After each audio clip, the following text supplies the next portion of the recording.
According to some, it's about protecting civilians. And our resolve is clear. The people of Libya must be protected. Others say it's about oil. The only reason they're interested with Libya is about the oil. You'd think we'd be in Iraq if the major export there was broccoli.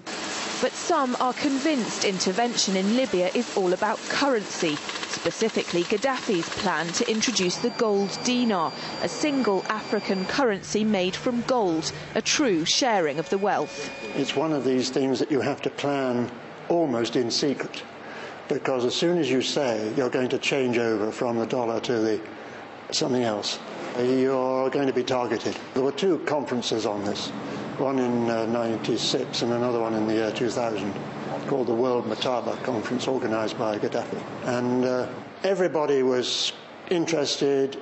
I think most countries in Africa were keen. Gaddafi didn't give up. In the months leading up to the military intervention, he called on African and Muslim nations to join together to create this new currency that would rival the dollar and euro. They would sell oil and other resources around the world only for gold dinars.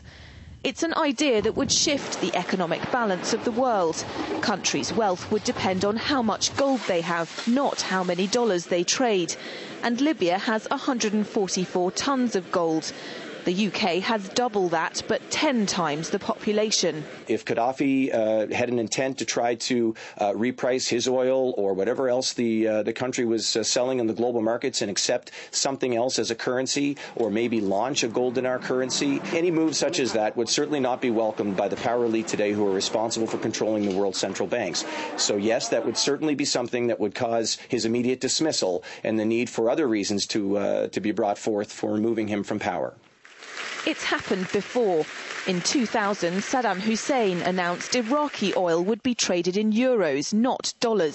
Sanctions and an invasion followed. Some say because the Americans were desperate to prevent OPEC from transferring oil trading in all its member countries to the euro. A gold dinar would have had serious consequences for the world financial system, but may also have empowered the people of Africa, something black activists say the US wants to avoid at all costs. The United States should welcome the self-determination of Africans. They certainly have denied self-determination to Africans inside the United States, so we're not surprised by anything that the United States would do to hinder self-determination of Africans on the continent. The UK's gold is kept here in a secure vault somewhere in the depths of the Bank of England. As in most developed countries, there's not enough to go around. But that's not the case in places like Libya and many of the Gulf states.